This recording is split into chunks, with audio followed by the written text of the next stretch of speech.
Hi, I'm Rob Clarke, Member of Parliament for Designated-Mississippi-Churchill River in northern Saskatchewan. I would like to speak to you about a 137-year-old Indian Act. This paternalistic law has been making headlines for some time now. There was a broad consensus that it must go. First Nations leaders and grassroots members have been asking for this for some time now. The time is to act now. I would like to share with you the different components of the bill.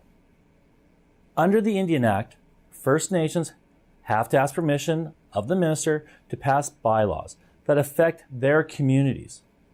This is not how we treat any other community or government in Canada. The amendment will remove the minister from the equation and ensure First Nations are fully responsible to pass their own bylaws.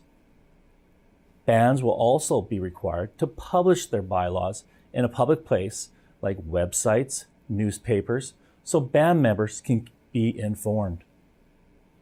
The Indian Act, as I mentioned, is 137 years old. It contains many outdated, unenforced sections. For example, residential schools are technically permissible by law. I would like to see that changed. Having had grandparents attend residential schools, I also saw firsthand the devastating effects it had on people. Removing residential schools from the Indian Act will guarantee it has no place in Canadian society. Other sections like wills and estates, trade, and the sale of produce grown on reserve lands hold back First Nations, socially, culturally, economically. The minister holds power in these matters that has the ability to interfere in them.